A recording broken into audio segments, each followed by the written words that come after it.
और पार्वती मैया कैलाश धाम पर विराजमान है। दो असुर हैं, एक विदल एक उत्पल, दो असुर हैं। एक का नाम है विदल, दूसरे का नाम है उत्पल।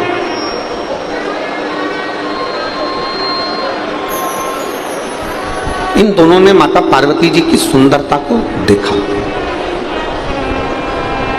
आकर्षित हुआ।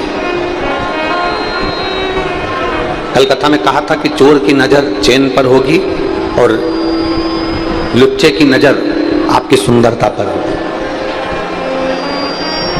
ये विदल और उत्पल, ये दो जो असुर हैं, विदल और उत्पल जो राक्षस हैं, दो असुर हैं।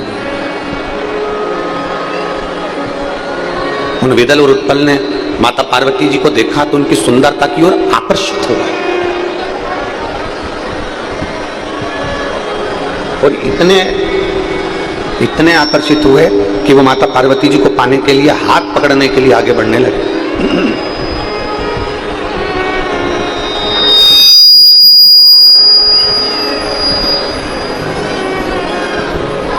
माता पार्वती जी का हाथ पकड़ने के लिए आतुर होने लगे और पार्वती जी ने देखा कि ये विदल और उत्पल दो असुर आ रहे हैं। पार्वती जी देख रही हैं कि ये दोनों असुर सामने से आ रहे हैं और मुझे पाना चाहते हैं, मुझे छूना चाहते हैं, मुझे मेरा हाथ पकड़ना चाहते हैं। ये मेरे पास में आ रहे हैं और मेरा हाथ पकड़ना चाहते हैं। शिव जी के स्मरण में माता पार्वती जी बैठ गए, भगवान शंकर की भक्ति में माता पार्वती जी बैठ। और जो पार्वती मैया भगवान शंकर की अविरल भक्ति में डूबी, अच्छे कार्य की, श्रेष्ठ कर्म की प्रेरणा मेरा देवादिदेव महादेव ही देता है। जब इस शरीर के द्वारा, इस आत्मा के द्वारा, इस मन के द्वारा, आप हो, हम हैं, किसी के भी शरीर के द्वारा, आत्मा के द्वारा, मन के द्वारा कोई अच्छा कार्य हो रहा हो ना, बहुत अच्छा कार्य आपके हाथ से हो रहा हो, तो समझ लेना ये प्रेरणा देने वाला कोई दूसरा नहीं, ये देवादिदेव महादेव ही प्रेरणा दे रहे हैं। जैसे ये पवन जी हैं, विशाल जी हैं, सागर जी हैं, मोनू जी हैं, ये सब जो कथा का आयोजन करा रहे हैं,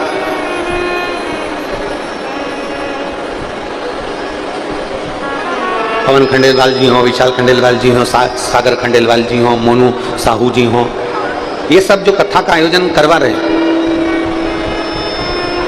इनको ये मान लेना चाहिए कि अपनी सामर्थ्यता नहीं है, ना हमारी सोच है कि हम ये कार्य कराएं।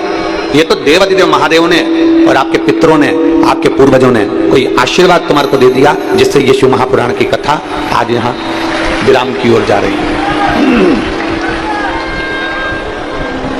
ये आशीर्वाद है उनका, कहीं ना कहीं उनकी प्रेरणा है, ये कहीं ना कहीं उनका आशीर्वाद है।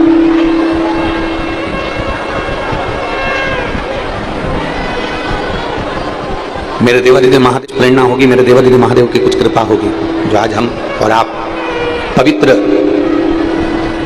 हाटकेश्वर महादेव की इस भूमि पर, अमलेश्वर की इस धरा पर बैठकर शिव महापुराण की कथा सुन रहे हैं। कहीं पुण्य होगा हमारा, कहीं हमारे पूर्वजों का आशीर्वाद होगा, कहीं देवादिदेव महादेव ने कोई अच्छी बुद्धि, चित्त, प्रेरणा हमको दी है।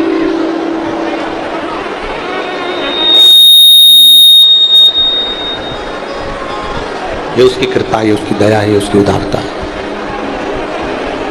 पार्वती मैया ध्यान में बैठी हुई है, माता पार्वती जी ध्यान में लगी हुई है,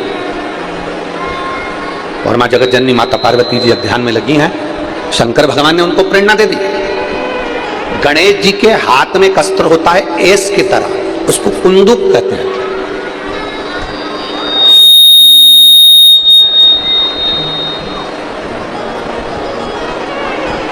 उसको कुंदुक कहा जाता है। पार्वती जी ने उस कुंदुक को उठाया और कुंदुक को उठाकर जो प्रहार करा विदल उत्पल पर, विदल उत्पल के प्राण तो छूट गए, पर वो कुंदुक जाकर देवादिदेव महादेव के पास में गिर गया, शिव जी के चरणारविंद के पास में गिरा। और जैसे ही शंकर भगवान के चरणों में जाकर वो कुंदुक गिरता है, शंकर भगवान प्रसन्न चित्त में माता पार्वती से कहते हैं, पार्वती तुम्हारे द्वारा फेंके गए इस कुंदुक को मेरे चरणारविंद में आना था, इसलिए मेरे नाम का उच्चारण होना था, तो मेरा नाम कुंदकेश्वर महादेव होगा। मेरा नाम कुंदकेश्वर महादेव। आवाज बिल्कुल सही नहीं है आज साउंड की। मेरा नाम कुंदकेश्वर महादेव होगा। क्योंकि ये कुंदुक मेरे चरणों में आकर गिरा है। और सुनो पार्वती, संसार का मनुष्य, संसार में जन्म लेने वाला मानव, संसार का मनुष्य, संसार में जन्म लेने वाला मानव जब विषम, बहुत गहन, बहुत तीव्र बीमारी में जब घिर जाता है, बहुत तीव्र बीमारी में, गहन बीमारी में, बहुत भारी बीमारी में जब वो घिर जाता है, शंकर भगवान कहते हैं पार्वती जी, वो मेरे मात्र कुंदकेश्वर नाम का स्मरण कर कर अगर जल का आचमन भी करता है तो वो औषधि का कार्य। मान लो जल का आचमन भी करा ना उसने, तो वो औषधि का कार्य कर जाए। एक पत्र है, देखिए,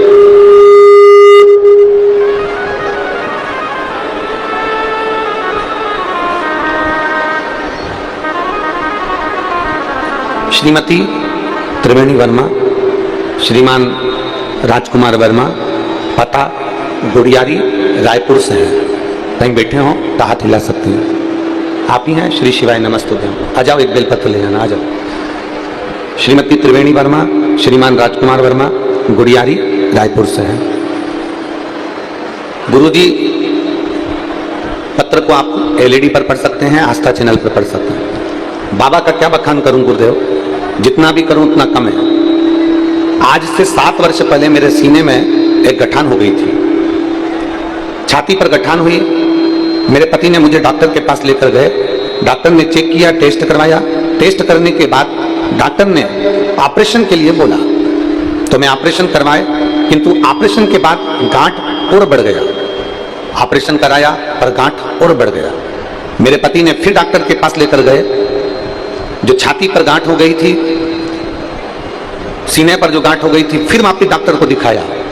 डॉक्टर ने कहा ये फिर गांठ हो गई है, इसका फिर ऑपरेशन करना पड़ेगा, परंतु ये गांठ ठीक नहीं होने वाली।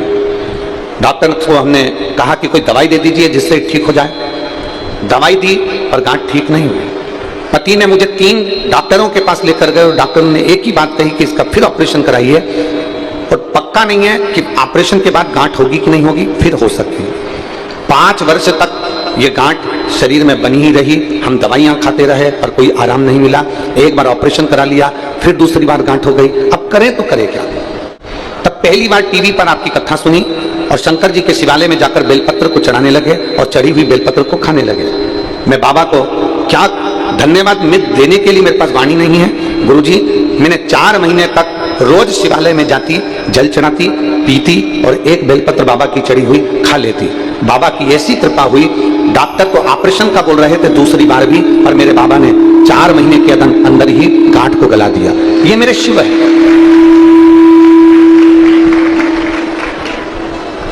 ये मेरे शंकर है, ये मेरे ओघड़ी है, ये मेरे दयालु, मेरे दाता है, ये मेरे शंभू हैं, ये ओघड़दानी है।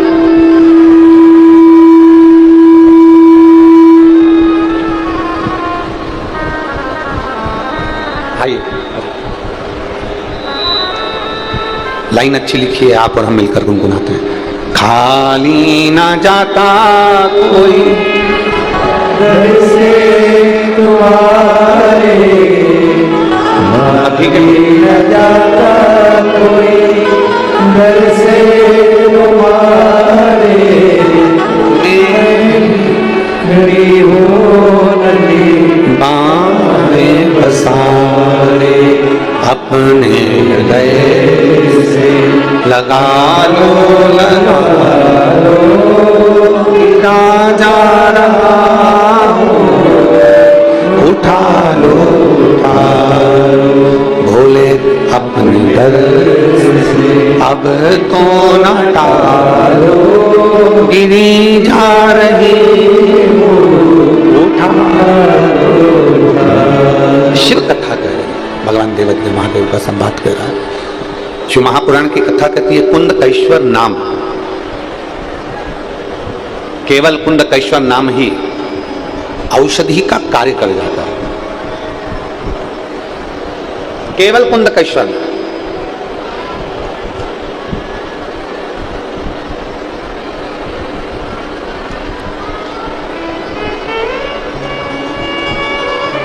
जहां आपको लगे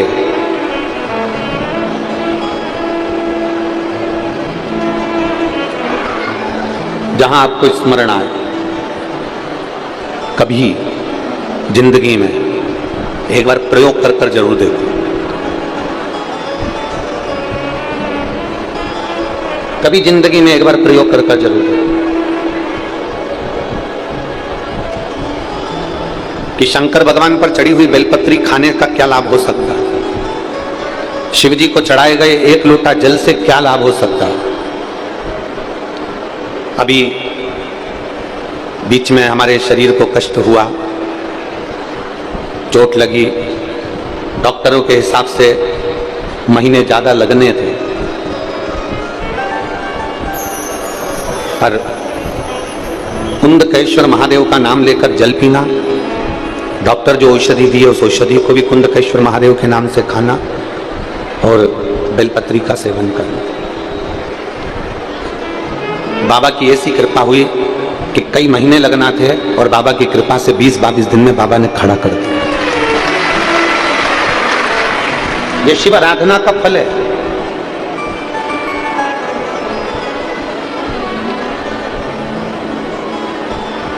हम कहते हैं अपने ऊपर भी प्रयोग कर कर देखिए, अपने ऊपर भी शिव महापुराण की जो कथा के जो तत्व हैं, भगवान शंकर की कथा के जो उपाय हैं, भले दुनिया के लोग उसको टोटका कह दें चाहे टोना कह दें,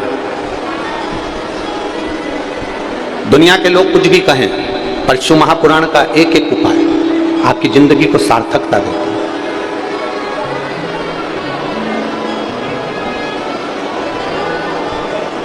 जो बच्चे शहद लगी हुई बेलपत्री को शंकर को समर्पित कर कर जाते हैं और खूब अच्छी मेहनत करते हैं, खूब अच्छी मेहनत, खूब अच्छी पढ़ाई करें, खूब मेहनत करें और आखिरी में चाहे इंटरव्यू के लिए जा रहे हो चाहे परीक्षा के लिए जा रहे हो, एक बेलपत्री की बीच वाली पत्ती पर शहद लगाकर शिव को समर्पित कर कर जाते हैं। एक बार अगर बाबा ना करा हो, 2 बार ना करा हो, तो निश्चित है तो भी मेरा बाबा एक ना एक दिन तुम्हें मंजिल तक पहुंचा ही देता है। बाबा एक ना एक दिन मंजिल तक पहुंचा जरूर है।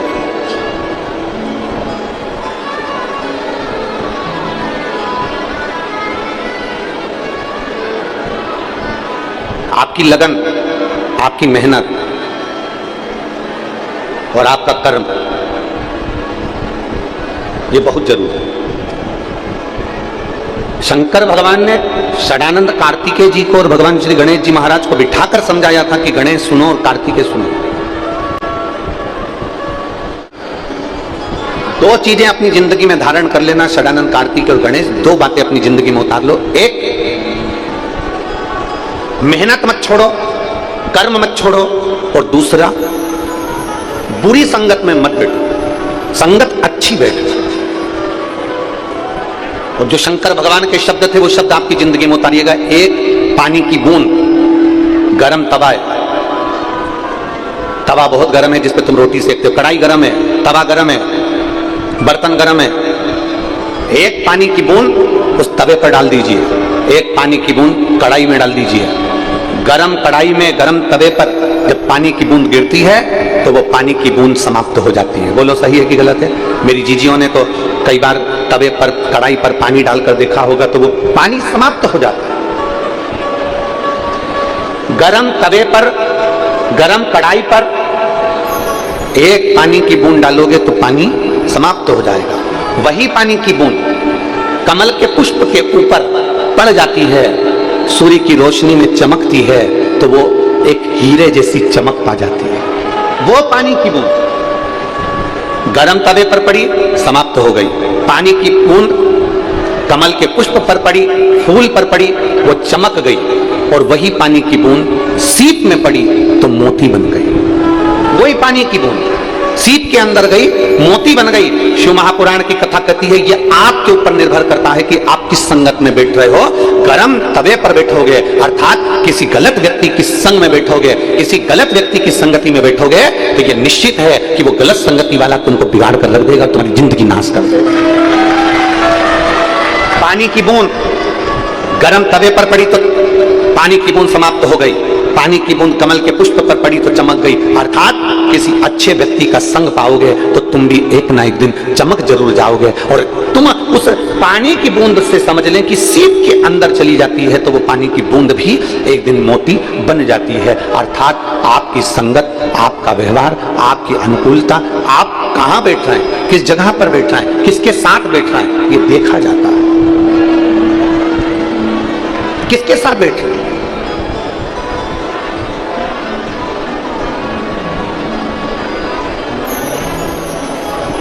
जिसके साथ बैठ रहे हो बर्बाद तो नहीं कर रहा है आपको। 3 मित्र व्यक्ति को बर्बाद कर देते हैं, हमने पहले भी कथा में कहा। पहले नंबर का ताली, प्रशंसा करने वाला तुम्हें एक दिन बर्बाद कर देगा। बहुत बढ़िया, दे 2-4 और धर के दे, खूब मार अच्छे से, तेरे में इतनी दम है रे, तेरे पास खूब पैसा है, तेरे पास कमी है क्या? 2-4 को अगर मार भी देगा तो तेरा पिताजी छुड़ा लाएगा। ये प्रशंसा करने वाले, ताली बजाने वाले, प्रशंसा करने वाले एक दिन तुमको खड्डे में लाकर छोड़ देंगे। ताली मित्र, थाली मित्र, होटल में खिलाने वाले एक दिन तुझे बर्बाद कर कर छोड़ देंगे। और तीसरे नंबर पर है प्याली मित्र, एक साथ पीना, जो तुम्हें पीने की भी आदत ना हो और पीने की आदत डाल दें, वो तुमको बर्बाद के सिरे पर लाकर छोड़ देंगे। ये निश्चितता है। आप किसकी जिंदगी जी रहे हो? बेटा बुझी हुई सिगरेट हाथ में ले लेता है और बाप चिल्ला कर दौड़ता है, क्या रे सिगरेट क्यों उठाई, हटक। बेटा अगर शराब का, मदिरा का गिलास हाथ में ले ले तो बाप चिल्लाता है, तू मदिरा पिएगा, हटक।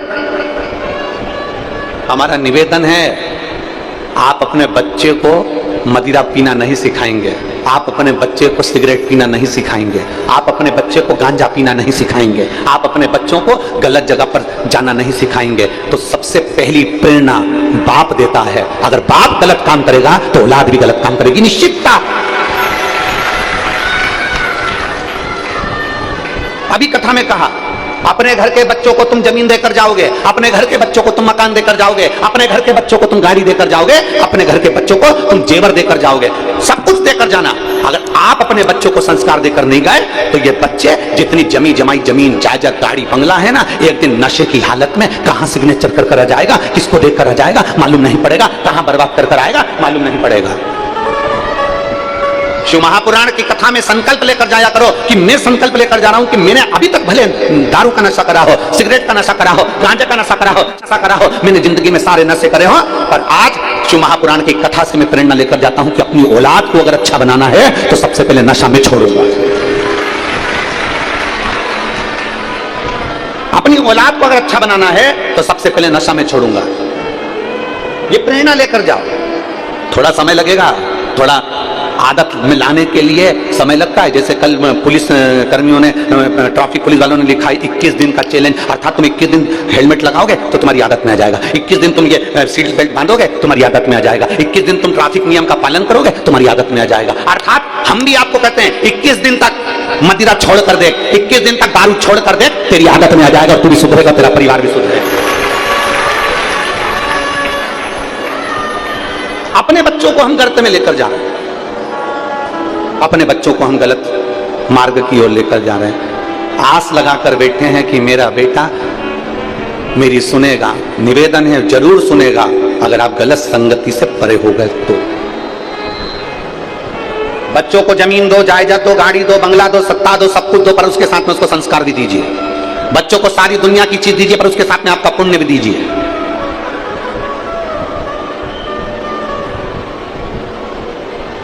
पुण्य भी दो उसको।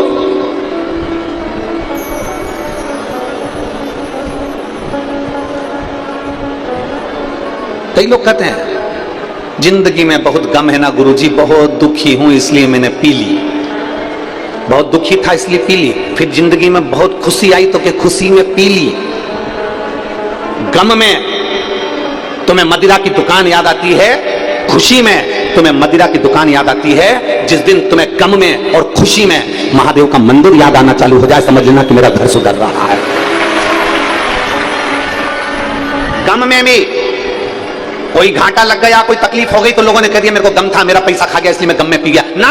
गम में भी, तकलीफ में भी अगर तुम्हें शंकर का मंदिर याद आए, और खुशी में भी, आज मेरे बेटे का जन्मदिन है, आज मेरी शादी की सालगिरह है, आज मेरा एंजॉय का दिन है, और खुशी में भी जिस दिन तुम्हें महादेव का मंदिर याद आए, समझ लेना कि तुमने अपने बच्चों को अच्छा संस्कार देना प्रारंभ कर दिया। मेरे गम में और मेरी खुशी में मेरा महादेव मेरे साथ में, मेरे दुख में मेरे सुख में मेरा महादेव मेरे साथ में है। और कोई तुमसे आकर कह दे शंकर के मंदिर जाना छोड़ दो, कोई तुमसे आकर कह दे कि शंकर की कथा में जाना छोड़ दो, कोई तुमसे कह दे कि शंकर के मंदिर में जल चढ़ाना छोड़ दो, इतना याद रखना, जो तुमसे कहे कि मंदिर जाना छोड़ दो, सबसे पहले उसके घर पर जाना छोड़ देना, उसके मुख देखना छोड़ देना, और उसके पास जाना छोड़ देना। जो तुमसे कहे कि शंकर के मंदिर मत जाओ, जो तुमसे कहे शंकर का जल मत पियो, जो तुमसे कहे शंकर के चौखट पर मत जाओ, जो तुमसे कहे शिव महापुराण में मत जाओ, सबसे पहला काम करना उसके घर जाना छोड़ देना, उसका मुंह देखना छोड़ देना, उसके पास बैठना छोड़ देना, क्योंकि गलत संगति में पड़ गया वो आपको अच्छी जगह जाता नहीं देख सकता, आपको उन्नति की ओर जाता नहीं देख सकता। ये दुनिया बड़ी विचित्र है जी। सावधान रहना मेरे अमलेश्वर वालों, सावधान रहना। दुकानों पर जाओगे ना, कोई तुम्हें टोकने वाला नहीं होगा। मॉल में घूमोगे ना, कोई तुम्हें टोकने वाला नहीं होगा। विदेश में घूमोगे ना, कोई तुम्हें टोकने वाला नहीं होगा। फिल्म देखने जाओगे ना, कोई तुम्हें टोकने वाला नहीं होगा। गलत काम करोगे ना, कोई तुम्हें टोकने वाला नहीं होगा। और मंदिर जाना चालू करोगे तो 10 लोग टोकने वाले मिलेंगे, 10 लोग मिलेंगे तुम्हें टोकने वाले। तुम मदिरा पीने जाओ, कोई नहीं टोकेगा। गलत काम करने जाओ, कोई नहीं टोकेगा। टाकीज में फिल्म देखने जाओ, कोई नहीं टोकेगा। तुम गलत काम करो, तुम्हें कोई नहीं टोकेगा। पर अगर तुम अच्छा काम करना चालू करोगे, रोज कथा सुनने जाओगे, रोज मंदिर में जल चढ़ाने जाओगे, तो दुनिया के लोग तुम्हें टोकना चालू कर देंगे। ये चली सती सावित्री, ये चली सियोर वाला गुरु जी की चली, ये चली भगवान का भजन करने वाली, दिन भर मंदिर में बैठी रहती है। लोग टोकना चालू करेंगे कि दुनिया की आदत है, आप गलत काम करो, कोई नहीं टोकेगा। और खुश होंगे, अच्छा है, खूब पी और पी। तेरे बाप के पास इतनी दौलत है, बर्बाद कौन करेगा? तू ही तो करेगा। और पी और पी और पी। ये दुनिया है।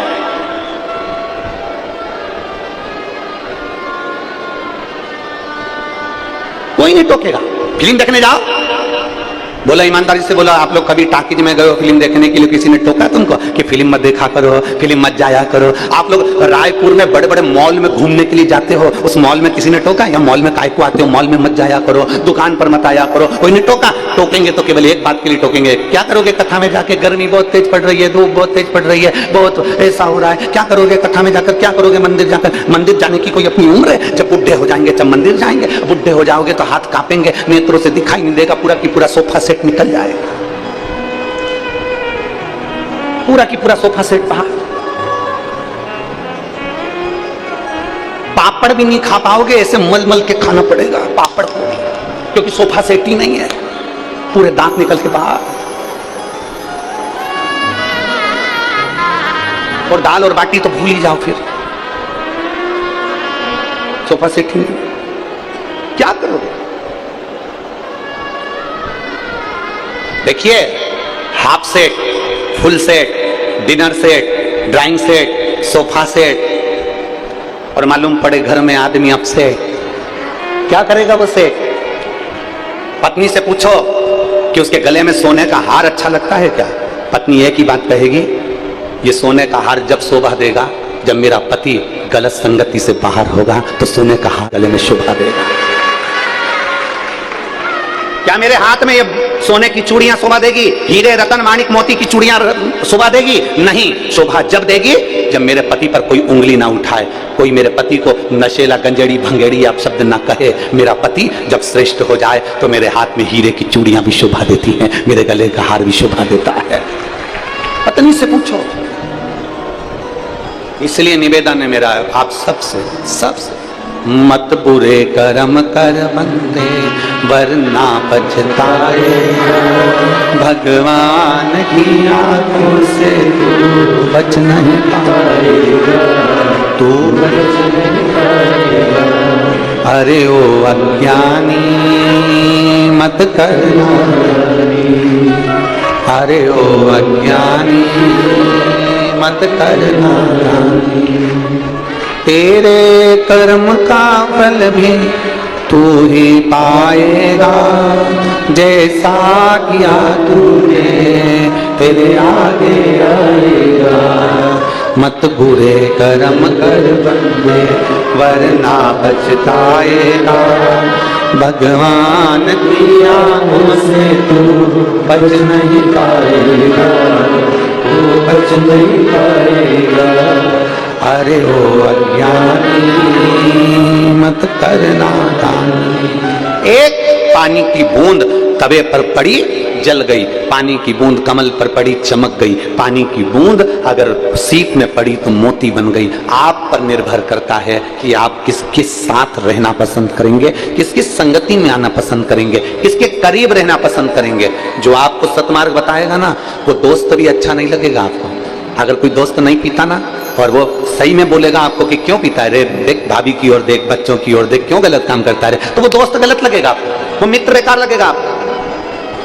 सियोर वाला महाराज अगर समझाने का काम करेगा तो सियोर वाला महाराज बुरा लगेगा आपको। अरे महाराज कहां की कथा लेके बैठे हो, शंकर जी का कथा बताओ, क्यों फालतू की बात लेकर बैठे हो। शिव महापुराण की कथा कहती है, शंकर जी का चरित्र कहता है।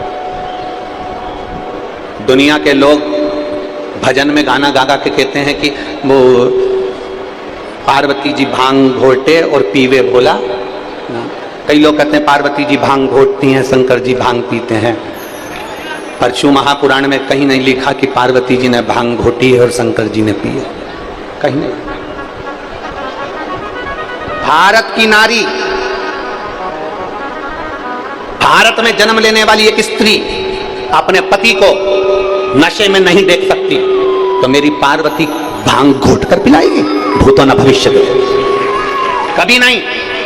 मेरी पार्वती मैया कभी भांग घोट कर नहीं पिला सकती, क्योंकि पार्वती जी भी भारत की भूमि की, इस कैलाश धाम की, इस पृथ्वी की माता है। और माता कभी भी गलत प्रेरणा नहीं दे सकती, प्रेरणा अच्छी ही देगी, गलत प्रेरणा नहीं देगी, श्रेष्ठ प्रेरणा। दो चीजें हैं। शंकर भगवान ने पार्वती जी से कहा, पार्वती एक अपनी ध्यान रखो, कार्तिकेय गणेश, ये दो चीजों का ध्यान रखना। एक, गलत संगत में मत बैठो, बिल्कुल ना, गलत संगत में नहीं, अच्छी संगत में।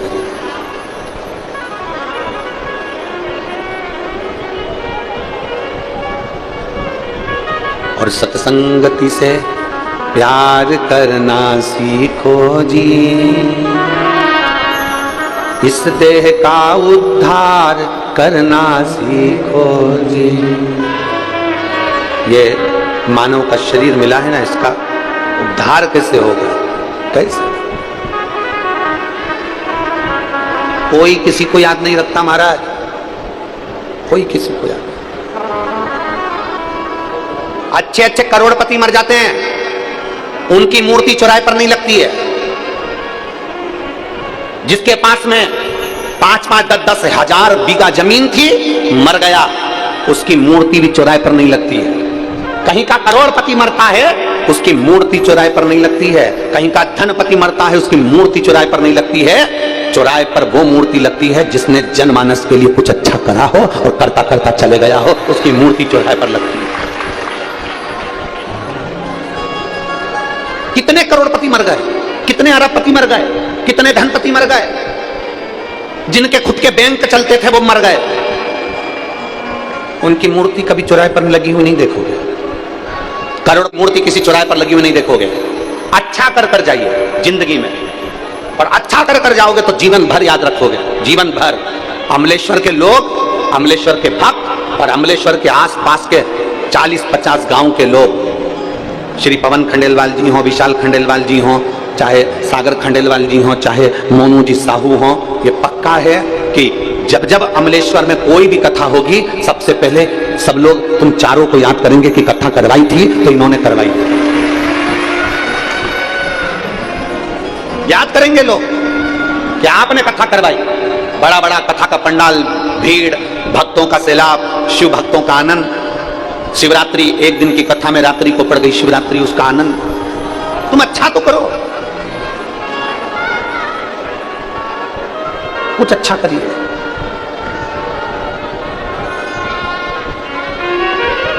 वो कहे कभी प्यासे को पानी, बोलो जम के बोलो, तुम लोग बोलो, कभी प्यासे को पानी पिलाया नहीं, फिर पिलाने से क्या फायदा, कभी गिरते हुए को उठा आया नहीं, बात आंसू बहाने से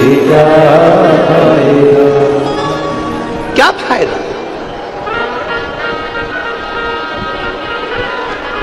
क्या लाभ?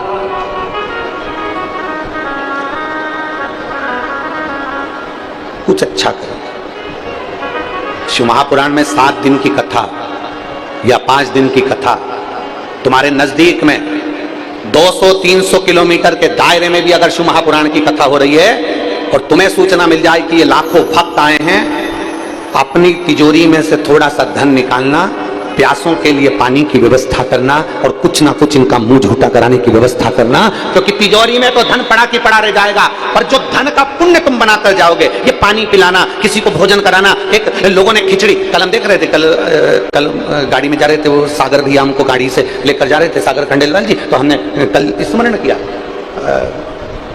परसों भी वो विशाल ले जा रहे थे, फिर एक बार मोनू साहू जी ले, तो हमने देखा कि जिनके पास में धन ही नहीं है, जिनके पास में कुछ भी नहीं, और मैंने जो देखा है, मुझे विश्वास है कि आपने भी देखा होगा, जब रोड से जा रहे होगे ना तो तुमने देखा होगा कई गरीब माताएं इतने बड़े बड़े भगोने में खिचड़ी बनाकर ले आई, कोई मीठा चावल बनाकर ले आई, कोई हलवा बनाकर ले आई गाड़ी में, और गाड़ी में लाकर चमचे से दोने के अंदर दे रही है। उसके पास में इतना नहीं है, फिर भी उसने करने की सामर्थ्यता रखी है और लोगों को खिलाने की सामर्थ्यता रखी है।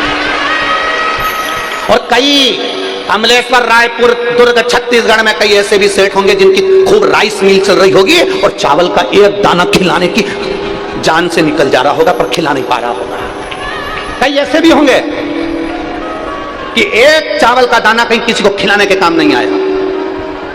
कई ऐसे कई गरीब साधारण गाड़ियां जिनका स्वरूप देख लो तो तुम कहो कि ये खिला सकती है, ये खिला सकती है। अपने क्षेत्र में 300 किलोमीटर के अंदर, 200 किलोमीटर के अंदर, 250 किलोमीटर के अंदर भी अगर कोई कथा हो रही है शिव महापुराण की, और कहीं कुबेरेश्वर बाबा की कृपा से कुबेर भंडारी आया हो और लाखों की संख्या में भक्त पहुंचे हो, तो अपने तिजोरी में से थोड़ा सा धन निकालना, क्योंकि ये धन का पुण्य बनाना है। पुण्य बनाओगे तो साथ लेकर जाओगे, धन कोई साथ लेकर नहीं जा सकता, पर धन का पुण्य बनाकर साथ ले जाया जा सकता है। धन का पुण्य बनाइए। हम ये भी नहीं कहेंगे कि किसी को दे दो, तुम तो सीहोर वाले महाराज को भी मत दो, पर इतना याद रखना कहीं के महाराज को मत दो, पर अपने हाथ से करो। कल हमने वो देखा तो हमने वो उसको सागर को कहा कि सागर खंडेलवाल जी को कि सागर भैया ये गाड़ी थोड़ा स्लो करो। उन्होंने गाड़ी स्लो करी। हमने देखा कि उनके घर के बाहर एक प्याऊ लगा था, तो प्याऊ लगा तो पूछना हमने ये बात कही कि नहीं, तो हमने कहा कि ये प्याऊ अभी कार्यक्रम के लिए लगा है कि पहले से लगा है, तो वो सागर भैया बोलते नहीं गुरुजी, यहाँ तो प्याऊ पापा का बड़ा मन रहता, मम्मी का, तो ये चलता ही रहता है। हमने उनको कहा साधुवाद है आपको, कम से कम जनमानस की प्यास बुझाने के लिए आपने प्याऊ तो लगा रखा है। ये साधुता है, इसको देखकर प्रसन्नता होती है। किसी भूखे को भोजन कराना, किसी प्यासे को पानी पिलाना। कोई बच्चा एजुकेशन के लिए पढ़ना चाहता है, उसकी बच्चे की लगन है, उसके पास में पैसा नहीं है और उसे पढ़ना है, उस बच्चे की एजुकेशन कराने का प्रयास करो। कभी कोई हमसे आकर पूछे कि सीहोर वाले महाराज तुमको इतना लोग दान करते हैं, तुम्हारा धन कहां जाता है, आकर देखना गौशाला में, आकर देखना वृद्धों की सेवा में। और कभी आप ऑफिस में जाकर पूछना कि एक रजिस्टर बताओ जिस रजिस्टर में छोटे छोटे बच्चे जो पढ़ना चाहते हैं उनकी एजुकेशन का, उनका कॉलेज, उनका स्कूल का फीस भी बिटले सेवा समिति जमा कर देती है। उसका एक रजिस्टर बना हुआ है, जिस रजिस्टर में जो बच्चा पढ़ना चाहता है, जिसकी एजुकेशन अच्छी, उसको पढ़ना है, धन नहीं है, बेभाव नहीं है, तो समिति उठा देती है खर्चा। आप में वो लगन होना चाहिए। आपका दिया हुआ एक एक रुपया आपको आकर देखना चाहिए सीहोर में कि कहां लग रहा है। आपके धन पे, आपकी पूंजी को आप सबके लिए रखो, पर मना नहीं। उसमें से थोड़ा सा कोई बच्चा पढ़ना चाहता है, अपने गांव का है, अपने मोहल्ले का है, उसके पास धन नहीं है, तुम पढ़ाओ। अपने बच्चे को पढ़ा कर देखना और दूसरे के बच्चे को पढ़ा कर देखना। अपना बच्चा एक बार मुंह चला देगा, पर दूसरे का बच्चा जो पढ़कर बाबू बन जाएगा, मुंह कभी नहीं चलाएगा, तुम्हारा सम्मान करेगा, तुम्हारा सम्मान करेगा, आदर करेगा, सत्कार करेगा।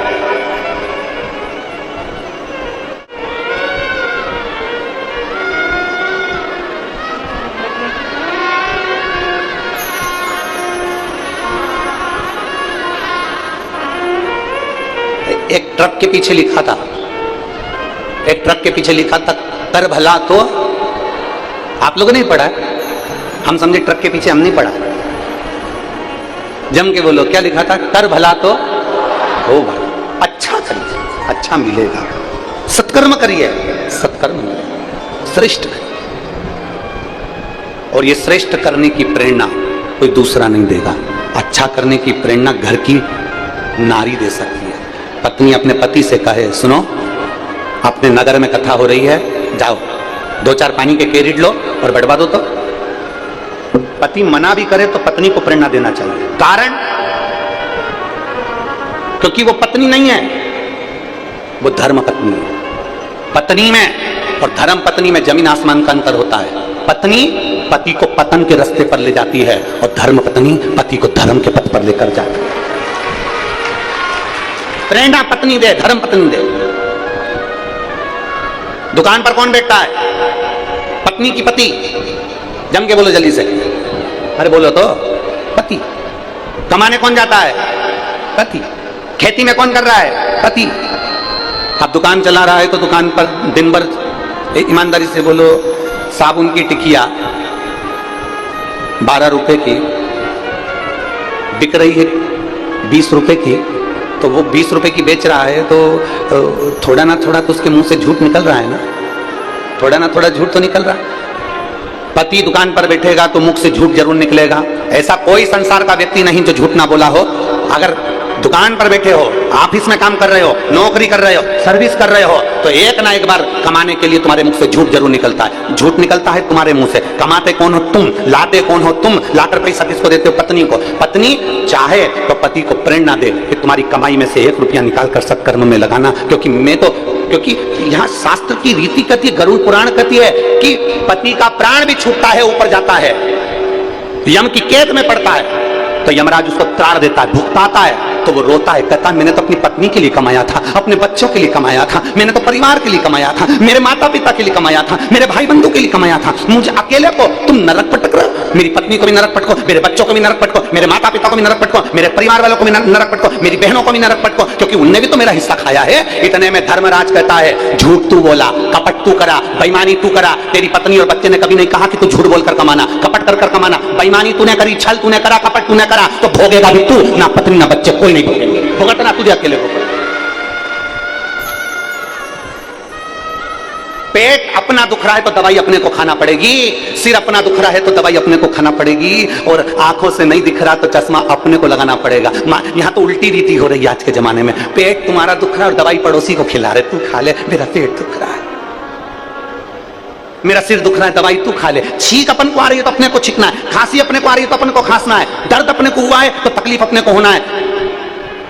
अगर नैनों से दिखाई नहीं दे रहा तो चश्मा अपने को लगाना है। उसी तरह अपने को अपना छींकना है, अपना खांसना है, अपना दर्द सहन करना है, तो अपना कष्ट भी अपने को ही भोगना, अपने, दूसरा नहीं भोगेगा भाई, नहीं।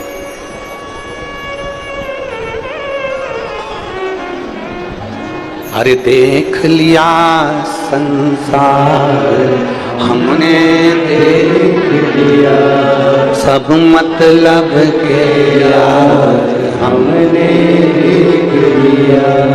झूठे नाते झूठे रिश्ते, झूठे नाते झूठे रिश्ते, अरे झूठा है संसार हमने देख लिया सब मतलब के यार हमने देख लिया। ये प्रेरणा अपने को देना। पोकड़ी में हमने कथा करी, फिर एक वो कल आए थे अग्रवाल जी, उनकी हमने कथा करी, तो वो कल मिलने आए, कोकड़ी वाले भी कल मिलने आए, हाले कोसा वाले दिनेश जी भी कल मिलने आए, सब मिलने आए। सबके मुंह पे एक बात, गुरु जी कथा दे दो, गुरु जी हमको कथा दो।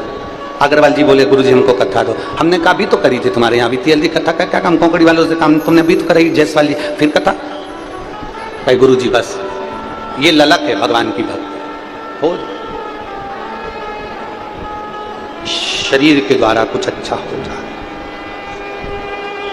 कुछ अच्छा। सब्र और कद्र 2 चीजें हैं। जम के बोलो क्या क्या, आवाज नहीं आई, फिर से बोलो। सब्र और दूसरी कद्र। अगर आपके पास में धन नहीं है, तकलीफों की जिंदगी चल रही है, तो शिव महापुराण की कथा कहती है थोड़ी सब्र करना, थोड़ा धैर्य रखो, शांति रखो। कोई जल्दी बनता है, कोई लेट बनता है, शिव को जल चढ़ाने वाला एक दिन सेठ जरूर बनता है, एक दिन सेठ जरूर बनेगा।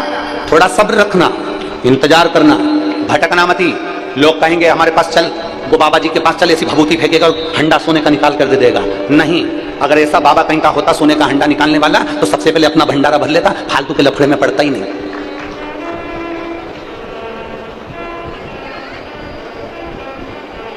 उनके पास चलो, वो तुम्हारा दुख समाप्त कर देंगे। नहीं, अगर दुख समाप्त करने वाले होते तो सबसे पहले अपने परिवार को और अपने घर का दुख समाप्त कर लेते। नहीं, अपना दुख अपने को दो, अपना दुख। दो चीजें दी हैं मेरे भोलेनाथ माता पार्वती जी से करें, दो चीजें मनुष्य के पास होना चाहिए, एक सब्र और दूसरी कद्र। थोड़ा समय लगेगा, दुख कटने में थोड़ी देरी लगेगी, सब्र रखना, इंतजार करना, थोड़ा इंतजार करो, सब्र रखो, होगा। कोई लेट बनता है, कोई जल्दी बनता है, शिव को जल चढ़ाने वाला एक दिन सेठ जरूर बन। थोड़ी सब्र रखना। एक बार में अगर सब आंकड़े की जड़ बांधी, संतान उत्पन्न नहीं हुई, दूसरी बार आंकड़े की जड़ बांधी, संतान उत्पन्न नहीं हुई, हिम्मत मत हारना। मेरे भोलेनाथ जी के दरवाजे पर लोटा भर के जल चढ़ाते रहना, उसके दरवाजे जाते रहना, जब तक वो तेरी गोदी नहीं भरे तब तक उसका दरवाजा मत छोड़, छोड़ो ही मत उसका दरवाजा। यहां एक पत्र देखिए,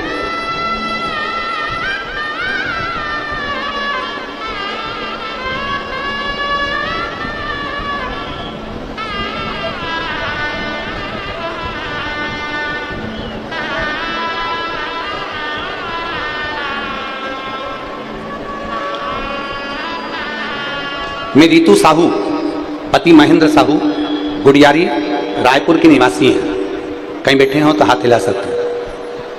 रीतू साहू, पति महेंद्र साहू, गुड़ियारी, रायपुर के निवासी हैं। मेरा मोबाइल नंबर ये है, कहीं बैठी हो तो हाथ हिला सकते हैं। गुरुदेव, एक लोटे जल का मैं क्या वर्णन करूं उसका, और सीहोर के रुद्राक्ष का मैं क्या बखान करूं। 1 जून 2023 को मेरा बेटा भावेश साहू,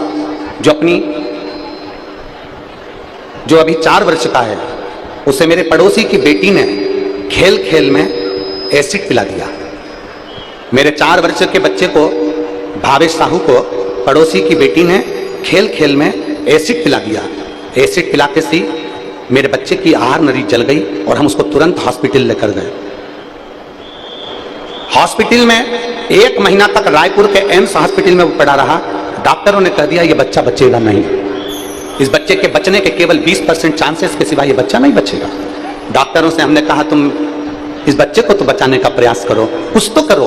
डॉक्टरों ने कह दिया शरीर के अंदर की पूरी आहार नली जल चुकी है, सिकुड़ गई है, जिसके कारण ये बच्चा नहीं बच सकता। फिर भी हम मेहनत कर रहे हैं, हिम्मत कर रहे हैं। एम्स हॉस्पिटल के डॉक्टरों ने उसको फिर मेहनत करना प्रारंभ करी, पर आखिरी में 1 महीने बाद भी डॉक्टरों ने जवाब दे दिया कि बच्चा नहीं बचेगा, इसकी कोई जवाबदारी नहीं। हॉस्पिटल में पोछा लगाने वाली एक आई ने कह दिया कि शंकर को जल चढ़ा और उससे प्रार्थना कर, जब वो दुनिया का विष पी सकता है तो तेरे बच्चे का भी विष पी सकता है। मैंने सीहोर वाले महाराज के मुंह से सुना है।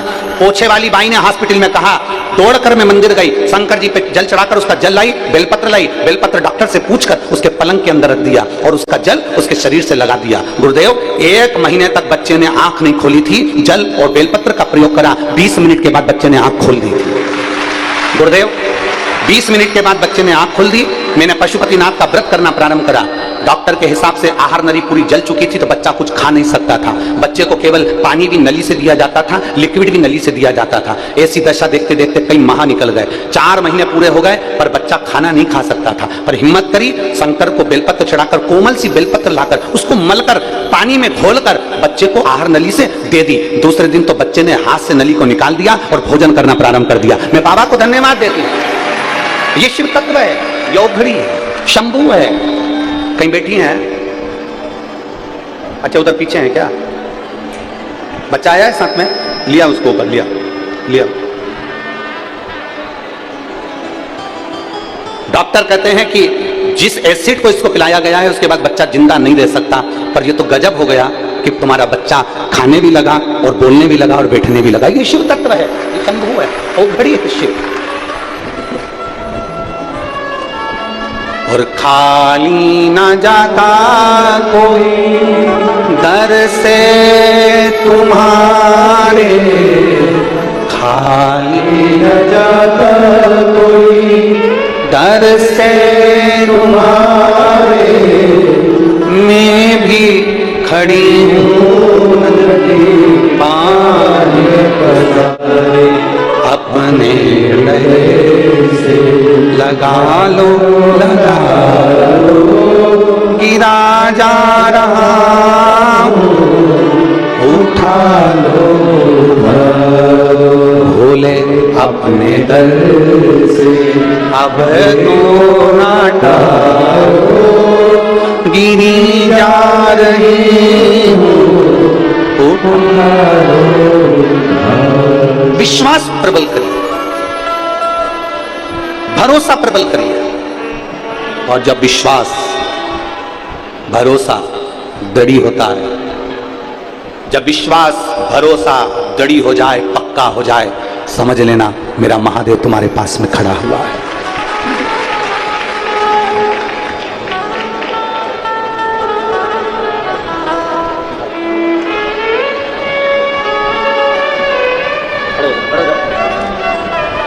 यही बच्चा है जिसको एसिड पिला दिया गया था और आहार नली पूरी जल चुकी थी, जिसके बचने के भी चांस नहीं थे। शिव मंदिर में जाना, जल चढ़ाना, बेलपत्र लाना, ये शिव की कृपा है।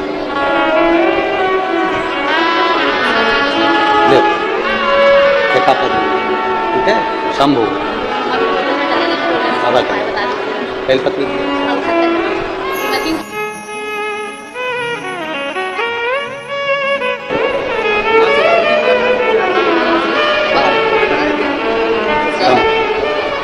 कम।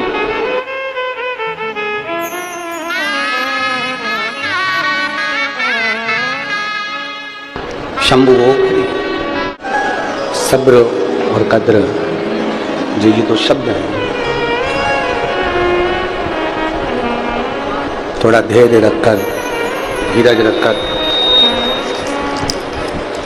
सब्र रखिए।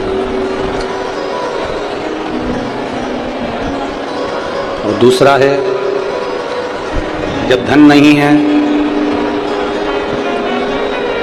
तकलीफ चल रहा है, तो थोड़ा सब्र रखो। देवाधिदेव महादेव झोली भरेगा जरूर। फिर दूसरे नंबर पर है कद्र। बाबा अगर धन दे दे, भगवान देवाधिदेव महादेव अगर संपदा दे दे, धन दे दे, वैभव दे दे, तो सबकी कद्र करो, सम्मान दीजिए, सबका आदर करिए, सबका सत्कार करिए, सबका।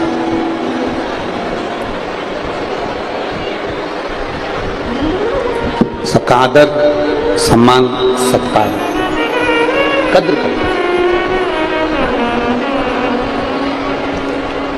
विदल और उत्पल, जिनके प्राणों को भगवान देवाधिदेव महादेव के चरणारविंद में जो कुंदुक गिरा है, उस कुंदुक से उनके प्राणों को हरा गया। शिव जी का नाम कुंदकेश्वर महादेव पड़ गया। बोलो कुंदकेश्वर महादेव की जय। भगवान शंकर कुंदकेश्वर महादेव पड़ गए। आगे चरित्र आया है।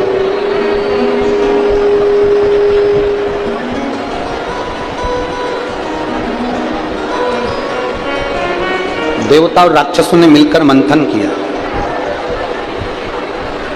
और देवता राक्षस मिलकर जो मंथन करे, उस मंथन में सबसे पहले निकलने वाली है गौ माता।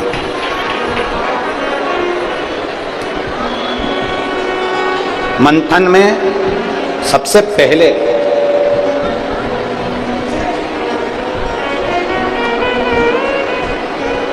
अगर मंथन में सबसे पहले निकल रही है तो गौ माता निकल।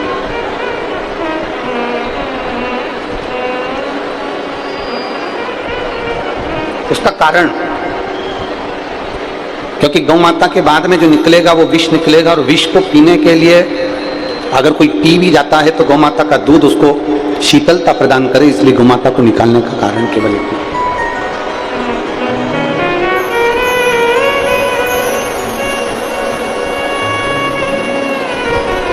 आज जो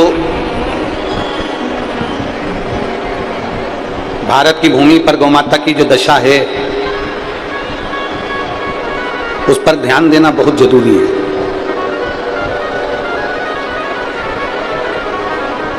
छत्तीसगढ़ की एक कथा में हमने कहा था, पहले आप और हम जब छोटे थे, हमें आपका नहीं मालूम पर हमें अपना तो ध्यान में है, और मुझे उम्मीद है कि आपकी भी छोटेपन में पहले के समय में निबंध लिखने को आता था, और निबंध भी आता था तो गाय पर निबंध लिखने को आता था। बोलो सही है कि गलत है? गाय पर निबंध लिखने को आता था तो अपन उसमें लिख देते थे कि गाय की एक पूंछ होती है, 4 पाँव हैं, 2 नयन होते हैं, 2 सींग होते हैं, गाय दूध देती है। बोलो लिखते थे कि नहीं लिखते थे? पूरा निबंध।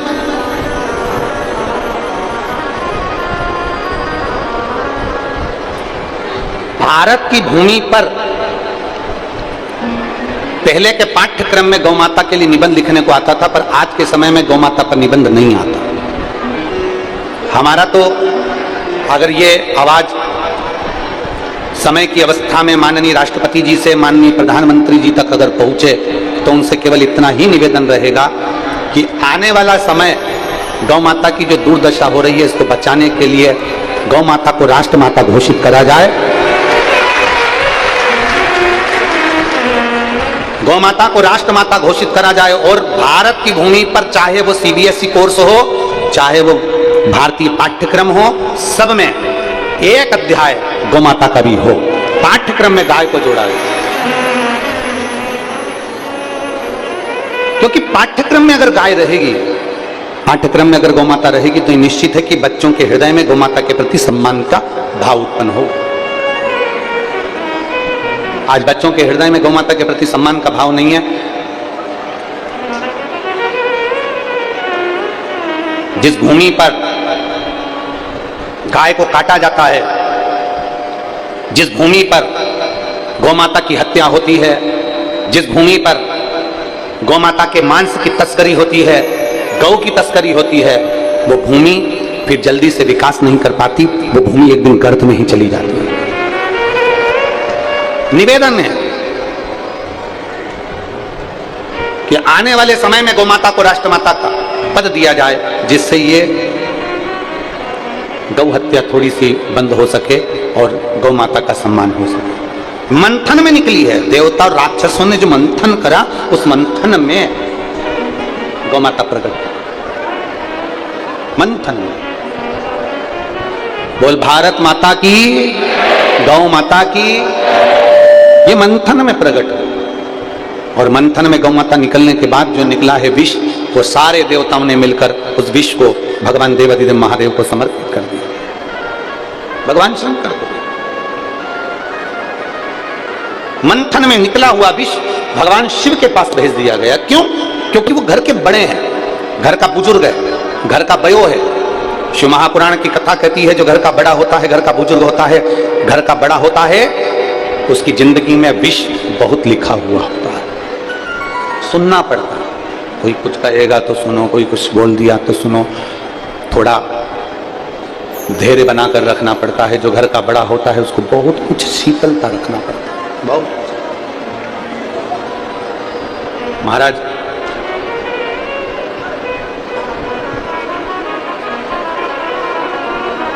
घर का जो बड़ा है उसको गंभीरता में भी रखा जाता है। मेरे देवाधिदेव महादेव, मेरे शंकर, मेरे ओघड़दानी, मेरे शंकर, मेरे शिव, मेरे त्रिकालदर्शी, सारे देव हैं। विष अमृत जो पीते हैं वो देव कहलाते हैं, और जो विष पीता है वो महादेव कहलाते हैं। शंकर ओघड़दानी विष पी रहे हैं क्योंकि देवों के देव हैं, घर के बड़े हैं, घर के बयो हैं, घर के वृद्ध हैं, घर के बुजुर्ग हैं, घर के बड़े हैं, विष पी रहे हैं। बड़े का काम क्या होता है? शिव महापुराण की कथा कहती है बड़े का क्या काम है? सबको साथ कर चलना, सबको लेकर चलना। पहले की जो छत होती थी ना, तो उस छत में ऊपर टीन लगा दी जाती थी। क्या बोलते हैं उसको? पतरा बोलते हैं या टीन बोलते हैं? लोहे की क्या बोलते हैं? छत्तीसगढ़ में लोहे का पतरा, लोहे की टीन, लोहे का पतरा लगा देते थे। पतरे का काम क्या है? पानी भी आएगा तो छत पे डला हुआ है तो पानी अंदर नहीं आने देगा। ठंड भी लग रही है तो पतरे से, गर्मी भी लग रही है तो पतरे को, पानी भी गिर रहा है तो पतरे को, हवा भी चल रही है तो पतरे पर। अंदर जो बैठा है वो एकदम आनंद में बैठा है। पतरे पर ओले बरस रहे हैं, बर्फ गिर रही है, पानी गिर रहा है, पतरे पर हवा चली, पतरा हिला। शिव महापुराण की कथा कहती है जो घर का बड़ा होता है वो लोहे के पतरे जैसा होता है, उसको सब सहना पड़ता है। और पतरा हवा में जैसे बहुत भड़भड़ करता है, पानी में भड़भड़ करता है, उसी तरह घर का जो बड़ा होता है सहता है तो मुख से कुछ कहता भी है, उसके कहे का बुरा ना मानते हुए बड़े का आदर करने का प्रयास करते हैं। बड़े का आदर करने का प्रयास करो, उसका सम्मान करने का प्रयास करो, उसको सत्कार देने का प्रयास करो। एक गुरु जी थे, चेले से बोले ऊपर आए जरा तोड़ ले। ऊपर केरी लगी है, तोड़। चेला चढ़ा ऊपर, और चेला जब चढ़ा, देख बेटा यहां पांव रख ले, यहां हाथ रख ले, टहनी को पकड़ ले, डाली को पकड़ ले, और बेटे को वो चेले को ऊपर चढ़ा दिया। चेला ऊपर चढ़ गया, 70-80 फीट ऊपर चेला चढ़ गया, और चेला केरी लेकर नीचे गिरा दी। अब उतरने लगा, ऊपर से उतर रहा था तो गुरुजी ने कुछ नहीं बोला कि यहाँ पांव रख, कि यहाँ हाथ रख, कि इस टहनी को पकड़ ले, कि डाली को पकड़ ले, कि ये कर ले, कि वो कर ले। चेला तो बस उतरता गया, उतरता गया। केवल 15 फीट की दूरी बची, उतरते उतरते मात्र 15 फुट की देरी बची, और गुरुजी ने बोलना चालू करा, यहाँ पांव पर रख ले, कोटर में पांव रख, टहनी को पकड़ ले, डाली को पकड़ ले, पांव को धीरे से रखना, आराम से रखना। चेले को तो गुस्सा आने लगा, इतनी ऊपर से उतरा तो गुरुजी ने एक शब्द नहीं बोला, नीचे नीचे आ गया तो गुरुजी अपना गुरुपन दिखाने लगे। गुरुजी तो अपना गुरुपन दिखा रहे, चेला नीचे उतर गया। चेला जब नीचे उतरा, उसको गुरुजी ने पूछा, बेटा उतर गए? जी गुरुजी। हाँ गुरुजी। इतने में चेले को गुस्सा आया, और चेले ने गुरुजी से कहा, क्या गुरुजी, इतनी ऊपर से उतर रहा था, तुमने एक बार भी नहीं बोला कि यहाँ पांव रख ले, कि यहाँ हाथ रख ले, कि कोटर पकड़ ले, कि डाली पकड़ ले, कि तू यहाँ पांव रख, कि यहाँ हाथ रख। और केवल 10-15 फीट की दूरी बची, उस 15 फीट की दूरी में तुमने कहना चालू कर दिया, इसको पकड़ ले, उसको पकड़ ले, पांव यहाँ रख ले, हाथ यहाँ रख ले, गिर जाएगा, आराम से उतरना, ये करना, वो करना। इतने में गुरुजी ने कहा, देख बेटा नाराज मत हो, जब ऊपर से तू उतर रहा था ना, तेरे हृदय में भय था, तेरे हृदय में भय था। तू ऊपर से तो आराम से उतर गया, पर जो मंजिल जब व्यक्ति की नजदीक में आती है ना, मंजिल जब पास में पहुंचती है ना, व्यक्ति के तब पांव फिसलते हैं। इसलिए उस जगह पर गुरु काम आता है। मंजिल करीब में आए, मंजिल के करीब जब हम पहुंचते हैं तब हमारे पांव फिसलते हैं। बहुत 2 महीने से 3 महीने से जल चढ़ा रहे थे, 4 महीने से जल चढ़ा रहे थे, 5 महीने से जल चढ़ा रहे थे, जल चढ़ाते चढ़ाते फिर कोई आ गया, मंदिर जाना बंद कर दिया, मंजिल तुम्हारे हाथ से निकल गई। तब गुरु कहता है कि अंतिम क्षण तक छोड़ना मती, लक्ष्य को पकड़ कर चलो, मंजिल एक दिन तुम्हारे करीब में आएगी। बोल बम का नारा है। एक पत्र है, देखिए,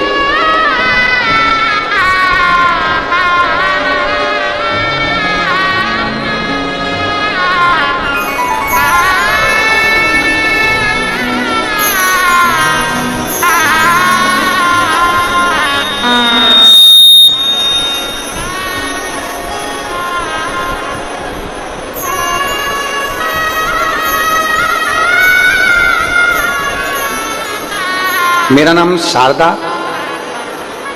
दर्रो, पति नमे सिंह दर्रो। मैं कांकेर छत्तीसगढ़ की निवासी हूँ।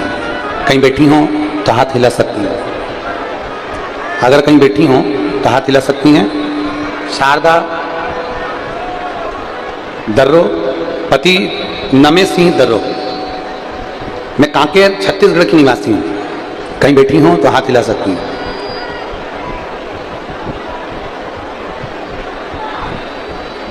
7 माह पहले मेरे पति का तबीयत खराब हो गया।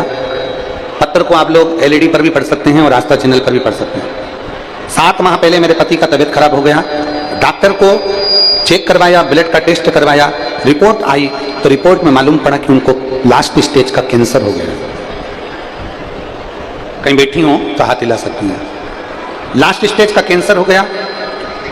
जैसे ही मालूम पड़ा हमारी आंखों में जल भर गया, हम बहुत परेशान होने लगे। गुरुदेव, पर बाबा पर भरोसा था। पति को जब कैंसर बताया उसके 7 महीने पहले हम सीहोर गए थे, बाबा को प्रणाम कर आए थे। वहां से रुद्राक्ष लेकर आए थे और रुद्राक्ष लेकर आए थे, वो हमारे पास रखा था। जैसे ही मालूम पड़ा कि कैंसर हो गया, वो भी लास्ट स्टेज का, तब हमने तांबे के कलश में रुद्राक्ष को डाला और उसका पानी गलाकर शिव जी को चढ़ाया। वो पानी अपने पति को पिलाना चालू कर दिया। रात को 9:15 का जो आपका उपाय है रोग मुक्ति का, वो 9:15 वाला जो उपाय है गुरुदेव जो किडनी के लिए, लीवर के लिए, कैंसर के लिए करा जाता है, वो रात को 9:15 वाली पूजन हमने शंकर जी की करना प्रारंभ करा। दूसरी बार मेरे पति को जब जांच कराने के लिए हम कैंसर हॉस्पिटल में वापस लेकर गए, जब उनकी दूसरी जांच प्रारंभ हुई तो डॉक्टर भी आश्चर्य में पड़ गया, इनके शरीर में कैंसर नहीं था। ये बाबा की कृपा। मेरा नाम शारदा दर्रो, पति का नाम नमेश सिंह दर्रो। मैं कांकेर छत्तीसगढ़ की निवासी हूँ। अगर कहीं बैठी हो तो व्यासपीठ के पास में आकर आई हैं, भेज दो उनको ऊपर, और उनके पति आए हो तो वो भी आ जाएं, उनके पति आए हो तो वो भी आ जाएं।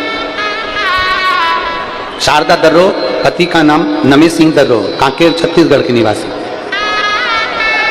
शिव तत्व है। एक पत्र और है, देखिए, इंदर सिंह पत्नी ज्ञानती देवी, हाउसिंग बोर्ड और क्षेत्र भिलाई। मेरा मोबाइल नंबर ये है, कहीं बैठी हो तो हाथ हिला सकती हैं। इंदर सिंह पत्नी Gyanti Devi, housing board, mobile number ये है। मैं ज्ञानती देवी हाउसिंग बोर्ड की निवासी हूँ, भिलाई छत्तीसगढ़ में रहती हूँ। मेरे पति की तबीयत 15 दिसंबर के बाद अचानक खराब हो गई। उनकी आवाज में बदलाव आने लगा और उनका गला 80% काम करना बंद कर दिया। फिर हमने न्यूरोलॉजिस्ट के पास दिखाया। MRI कराने पर रिपोर्ट देखी तो डॉक्टर ने उनको कैंसर बता दिया। कैंसर बताने के बाद इसके बाद हम बड़े अस्पताल लेकर गए। वहां पर डॉक्टर ने रिपोर्ट देखकर कह दिया कि 6 महीने से साल भर के मेहमान हैं, 6 महीने से साल भर के मेहमान हैं, इससे ज्यादा ये नहीं जिएंगे। इनके ब्रेन ट्यूमर हो गया है, उसका फैलाव हो गया है, जिसके कारण बस पूरे शरीर में कैंसर फैल गया। मेरे बड़े भाई ने, जो कि कोलकाता में रहता है, उसने मुझे बुलाया। हम इनको लेकर गए और वहां जाकर हमने इनकी जांच कराई। तो वहां पर भी 24/1/2024 को गए और वहां रहने पर 25-26 जनवरी को छुट्टी होने के कारण 29 जनवरी को हमारे को ऑपरेशन की तारीख दी गई। जब 29 तारीख को ऑपरेशन की तारीख दी गई, हम वापिस कैंसर के हॉस्पिटल में उनको लेकर गए और वापिस उनका CT scan, Tata medical centre में PCT, CT scan, CT test सब कराना चालू हुआ तो मालूम पड़ा बाबा की ऐसी कृपा थी गुरुदेव। हमें 29 तारीख मिली थी, 29 तारीख के पहले हमने बाबा का जल चढ़ाना प्रारंभ करा, बेलपत्र खिलाना प्रारंभ करा, और बाद में मालूम पड़ा कि इनको कैंसर है ही नहीं। ये शिव कृपा और बाबा की बड़ी करुणा है। ये शंभु है, इसको कहते हैं शिव तत्व, इसी को कहते हैं शंभु। कहीं बैठे हो, इंदर सिंह पत्नी Gyanti Devi, housing board Bhilai, mobile number यह। अगर कहीं बैठे हो तो आप बेलपत्र लेने के लिए यहां आ सकते हो। शिव तत्व इसी को कहते हैं।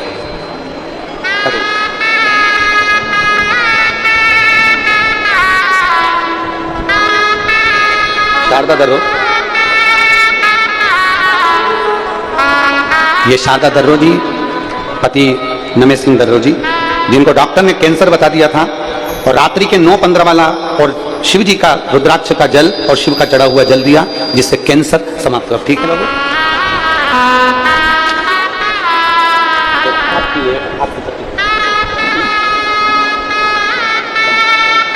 आप ठीक है?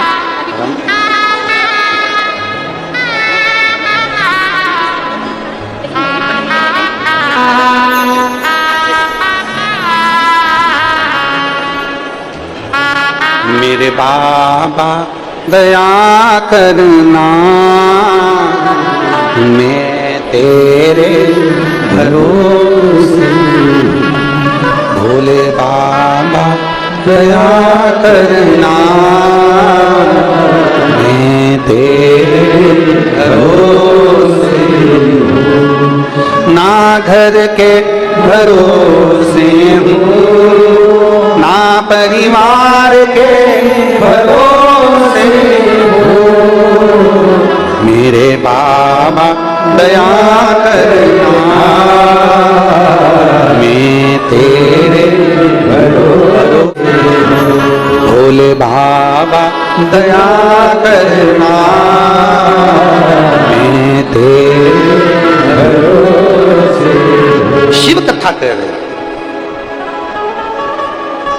भगवान देवादिदेव महादेव के पास में विष आया, शिव जी उसको पी लिया। कंठ पर माता पार्वती जी ने जाकर उस विष को अंदर नहीं जाने दिया। शिव जी का नाम नीलकंठ महादेव हो गया। बोल नीलकंठेश्वर शिव का नाम नीलकंठेश्वर महादेव हो गया। भगवान देवादिदेव महादेव ने देवताओं से कहा तुम ये अमृत भले पियो, मना नहीं, पर अमृत पीने पर तुम्हारे भीतर अभिमान ना आए, अहंकार ना आए, अमृत पियो, अच्छे से रहो। भगवान अगर धन देता है तो ये कभी नहीं कहता कि अभिमान करना, भगवान धन देता है तो ये कहता है इस धन का सदुपयोग करो, प्रयास करो कि इस धन को सदुपयोग में लगे, प्रयास करिए कि सत्कर्म होता रहे। आगे वर्णन आया सुंदर प्रसंगों में भगवान तुमरुका जी चंचुला देवी को बड़े आनंद में भाव से भगवान शिव के 12 ज्योतिर्लिंग का स्मरण करा रहे हैं। चंचुला देवी भगवान शंकर की पवित्र कथा को सुनते हुए भगवान शिव ईश्वर जी और गोरा जी बनकर जो कथा सुन रहे हैं, समर्पण शिव महापुराण की कथा जो अमलेश्वर में चल रही, उस आनंदमय कथा को भगवान देवादिदेव महादेव हाटकेश्वर महादेव भी श्रवण कर रहे हैं। और कहा प्रथम ज्योतिर्लिंग का वर्णन करा श्री सोमनाथ जी का। चंद्र को काया का रोग हो गया और चंद्र को काया का रोग हुआ। चंद्रदेव ने जाकर देवऋषि नारद से पूछकर भगवान शंकर की आराधना करना प्रारंभ करा, भगवान शिव की आराधना। जैसे ही महादेव की आराधना करी, भगवान देवादिदेव महादेव प्रसन्न हो गए और प्रकट होकर उन्होंने चंद्र की काया के रोग को मिटा दिया। शंकर जी का नाम सोमेश्वर महादेव हो गए। बोल सोमनाथ भगवान की। अगला वर्णन आया श्री मल्लिकार्जुन का। कार्तिकेय बाबा रुष्ट होकर चले गए थे, जिनको मनाने के लिए भगवान देवादिदेव महादेव शंकर भगवान माता पार्वती जी के साथ में पहुंचे हैं श्री शैलम पर। उन्होंने जाकर उनको राजी करा। शिव पार्वती वहां विराजमान हुए। शिव जी का नाम सुंदर आनंद से मल्लिकार्जुन के रूप में विराजित होते हैं। बोल मल्लिकार्जुन भगवान की। अगला वर्णन आया है श्री महाकाल का। दूषण नाम के राक्षस का संहार करने के लिए भगवान शंकर 84 रूप में प्रकट होकर उसका काल बने, तो शिव जी का नाम महाकाल। अकाल मृत्यु वो मरे, जो काम करे चंडाल का, काल उसका क्या बिगाड़े जो भक्त हो महाकाल का। शिव की आराधना में लीन रहते हैं। फिर अगला वर्णन है चौथे नंबर पर ओमकारेश्वर का। और बड़े किस्मत वाले हैं आप सभी जो ओमकारेश्वर की पवित्र भूमि से 9 जून से 15 जून तक सुंदर पवित्र शिव महापुराण कथा का लाभ लेंगे। दोपहर में 1 बजे से 4 बजे तक कथा आस्था चैनल पर भी आएगी। जो शिव भक्त 12 ज्योतिर्लिंग में से एक ज्योतिर्लिंग नर्मदा जी का तट ओमकारेश्वर की पवित्र भूमि पर बैठकर कथा सुनना चाहते हैं, बड़े भाव से आए। धूप बहुत तेज है, गर्मी है, साथ में पानी की बोतल, छाता, ओढ़ना बिछाना साथ में लेकर चलें और बड़े भाव से, इस भाव से आए कि हमें वहां सेवा करना। भोजन बनाने का मौका मिले भोजन बनाओ, भोजन कराने का मौका मिले भोजन कराओ, क्योंकि यह कथा ओमकारेश्वर की, इसका कोई यजमान नहीं, इसके यजमान स्वयं ओमकारनाथ भगवान शंकर ही उसके यजमान, भगवान शिव ही उसके यजमान।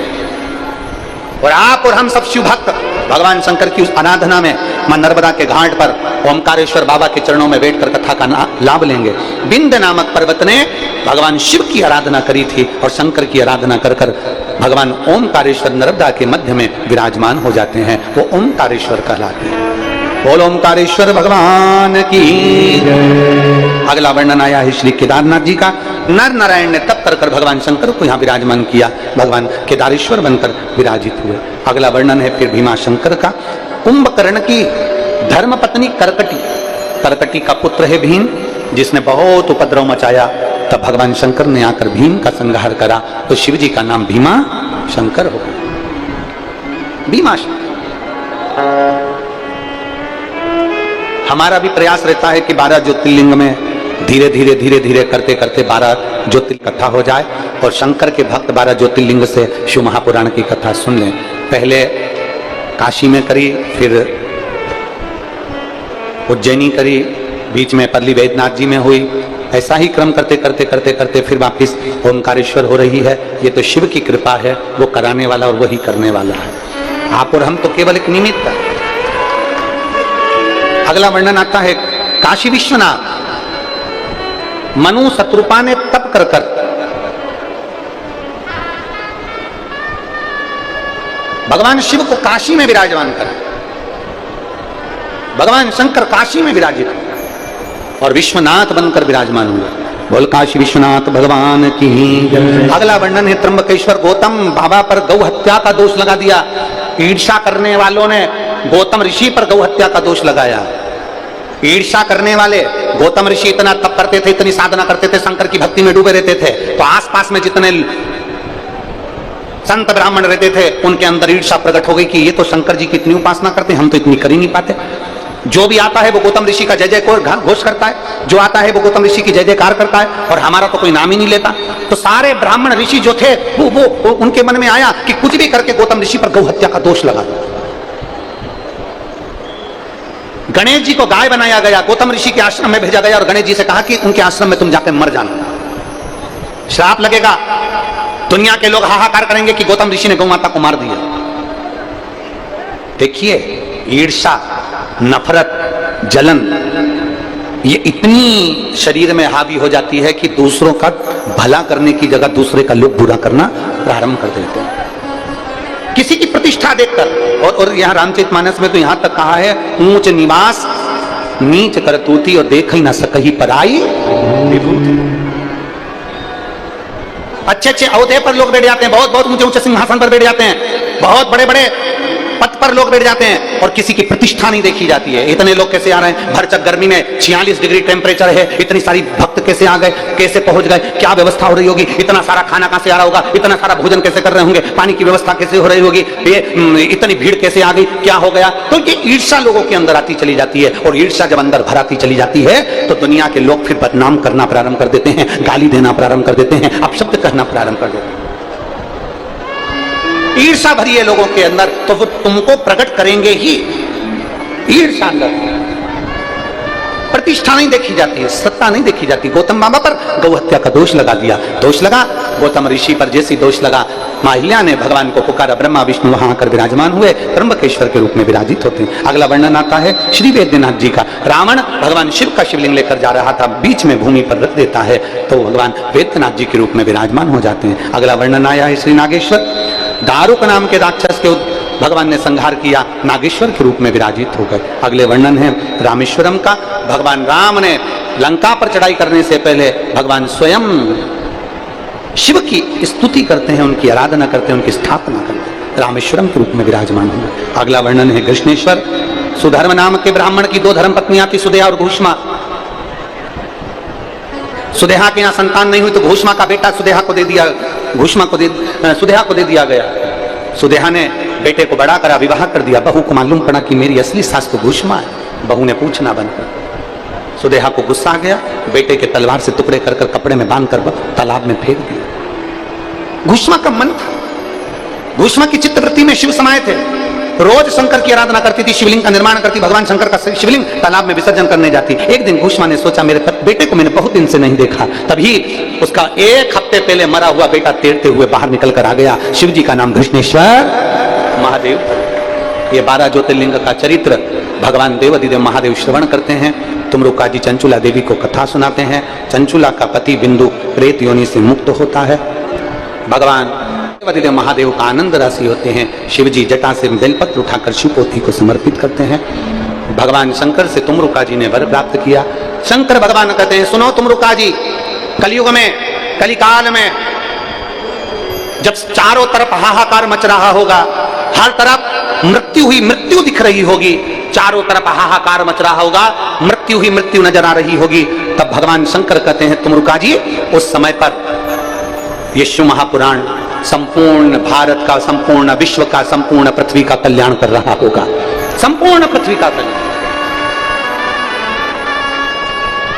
ये शिव महापुराण की कथा जिस भूमि पर होगी, जिस जगह पर होगी, जिस स्थान पर होगी, उस भूमि पर, उस स्थान पर 7 दिन के लिए मैं स्वयं 12 ज्योतिर्लिंग छोड़कर, कैलाश और काशी छोड़कर विराजमान होऊंगा। जो इस शिव महापुराण की साक्षी में बैठकर मेरी प्रार्थना करेगा, आनंद से कथा कर तत्व श्रवण करेगा और दिल से अपने मन की बात मुझसे कहकर जाएगा, शिव जी कहते हैं उसकी झोली मैं स्वयं खुशियों से भरने के लिए पहुंच जाऊंगा। भगवान देवाधिदेव महादेव की यह कथा भाव से, आनंद से श्री पवन जी खंडेलवाल, श्री विशाल जी खंडेलवाल, श्री खेमलाल जी साहू, श्री मोनू जी साहू, श्री सागर जी खंडेलवाल और श्री सहयोगी में बसंत जी अग्रवाल, इन सभी के द्वारा ये पवित्र कथा का रसतत्व श्रवण करने को मिल रहा था अमलेश्वर की भूमि पर, जो आज कथा का विराम दिवस होने जा रहा है। भाव भक्ति से यजमान परिवार ने बड़े भाव से इस कथा को करवाया है। आज लाखों की संख्या में आप लोग पहुंचे हो। और सत्य बताएं ना, सत्य बताएं, यजमान कितने भी टेंट बढ़ा ले, कितने भी पंडाल बढ़ा ले, शंकर के भक्त की कोई कमी नहीं होती। शिव भक्त तो आता चलेगा। यजमान टेंट बढ़ा ले, समिति टेंट बढ़ा ले, पंडाल बढ़ा ले, कितने बढ़ाई। अगर आप आज अंदाजा लगाइए, अमलेश्वर वालों ने आज तक इतने शिव भक्त अपनी इन आंखों से कभी नहीं देखे होंगे जो आज देख रहे हैं। कितना बढ़ाएं, चारों तरफ गाड़ियां गाड़ियां। हम कहेंगे कैमरा टीम से कि आप दिखाना कि लोग बाहर धूप में छाता लगा लगा कर बैठे हुए हैं, टेंट नहीं तो अपनी अपनी चादर लेकर आए हैं, उसमें बैठे हुए हैं। और कोई आशा नहीं इनकी। ये मत सोचना कि तुम्हारे खाने के चक्कर में आए हैं, कि तुम्हारे पीने के चक्कर में आए ना। पक्का शिव भक्त, उसको तो केवल कथा से मतलब होता है। एक बार आकर बैठ जाता है, 7 दिन अलमस्त होकर कथा का रसपान करता है, अपनी जिंदगी को आनंद में जी। हम बहुत बहुत साधुवाद देते हैं सभी यजमान परिवार को और संपूर्ण अमलेश्वर की भूमि को, हाटकेश्वर बाबा के चरणों को प्रणाम करते हैं, गंगा मैया को नमन करते हैं, जिन्होंने इस पवित्र कथा को अपनी वाणी से कहलवाया। जो जिस कामना से आया है, आस्था चैनल के माध्यम से, फेसबुक यूट्यूब के माध्यम से और इन पंडालों में जो जिस भाव से कथा को श्रवण कर रहा है, मेरा देवाधिदेव महादेव आप सबके मन के मनोरथ पूर्ण करे, आपकी झोलियां खुशियों से भरे। मेरे भोले बाबा से निवेदन है, बाबा किसी स्त्री की गोद खाली ना रहे और किसी पुरुष की जेब खाली ना रहे, इतनी कृपा करते रहना बाबा, इतनी कृपा। मैं यहाँ की पुलिस प्रशासन को, यहाँ की मेडिकल टीम को, यहाँ की पंचायत को, यहाँ के विधायक महोदय, सांसद महोदय, यहाँ के कमिश्नर महोदय, कलेक्टर महोदय, एसपी, एसएसपी, डीएसपी, टीआई और जितने भी पुलिस कांस्टेबल यहाँ लगे हुए हैं, महिला पुरुष आदि आदि, सभी को साधुवाद देता हूँ, जिन्होंने बहुत अथक प्रयास से इतनी अच्छी व्यवस्था संभाली और व्यवस्थित रूप से सब कार्य संपन्न हुआ।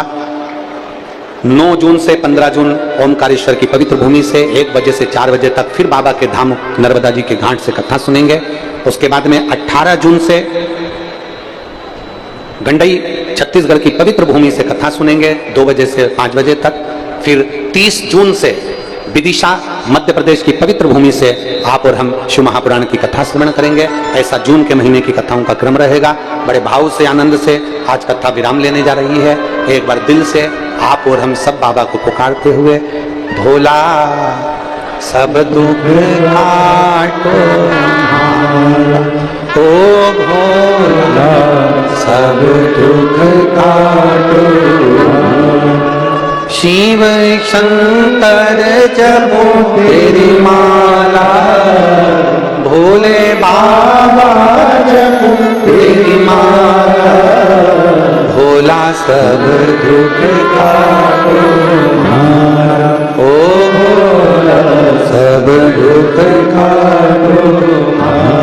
देश है मंगल मंगलकारी, देश है मंगल मंगलकारी, शमशान वासी हमारा, शमशान वासी हमारा, ओ भोला सब दुख काटो भार, ओ भोला सब दुख काटो। बाबा से प्रार्थना करो, बाबा हमारे जीवन में खुशियां देना, आनंद देना, वैभव देना, तेरे चरणों की भक्ति देना और हमारे जीवन को आनंदित बनाना, सबके दुख दूर करना, सबके कष्ट दूर करना, सबकी झोलियां खुशियों से भरना। भगवान देवाधिदेव महादेव की पवित्र कथा आज विराम ले रही है। भोजनशाला में भोजन बनाने वालों ने, कार्यकर्ताओं ने खूब मेहनत करी। बजरंग दल, विश्व हिंदू परिषद, RSS सभी ने, संघ, दुर्गा वाहिनी, सभी ने, हिंदू उत्सव समिति, सब ने बहुत बहुत मेहनत करी। बजरंग दल के लगभग 250 से 300 बजरंगी इस सेवा में लगे रहे, उनको भी साधुवाद देता हूँ। और सभी ने खूब भाव से सेवा करी है, खूब आनंद में सेवा करी है। हमने तो पहले भी कथाओं में कहा, आज फिर कहते हैं कि समर्पण भाव समर्पण है।